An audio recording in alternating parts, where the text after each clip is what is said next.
கடலில் மீன்பிடிக்க சென்றபோது காணாமல் போன புதுப்பேட்டை மீனவர்கள் 3 பேர் பத்திரமாக மீட்கப்பட்டிருக்கிறார்கள். 6 நாட்களுக்கு பிறகு மயங்கிய நிலையில் மீனவர்கள் மீட்கப்பட்டிருக்கிறார்கள். அண்மை செய்தியாக பார்க்கிறோம். கூடுதல் விவரங்களை வழங்க செய்தியாளர் ஸ்ரீதர் இணைந்திருக்கிறார். ஸ்ரீதர், மீன்பிடிக்க சென்றபோது காணாமல் போன 3 மீனவர்கள் பத்திரமாக மீட்கப்பட்டிருக்கிறார்கள். கூடுதல் விவரங்களை பதிவு செய்யுங்க.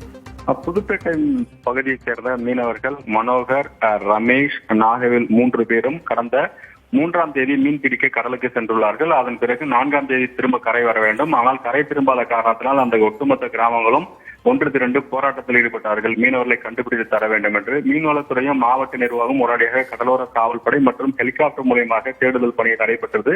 கடந்த 3 நாட்களாக அவர்களை கண்டுபிடிக்கவில்லை.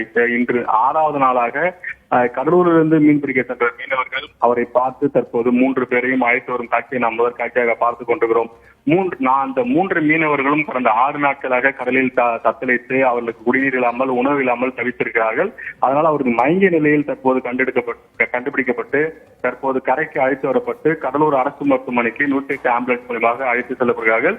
கடலூர் அரசு மருத்துவமனையில் அவர்கள் தீவிர சிகிச்சை பிரிவில் அனுமதிக்கப்பட்டு அவர்களுக்கு உடனடியாக சிகிச்சை அளிக்க மாவட்ட நிர்வாகம் பல்வேறு ஏற்பாடுகள் செய்திருக்கிறது. அந்த காட்சி தான் முதல் காட்சியாக பார்த்துக் கொண்டிருக்கிறோம்.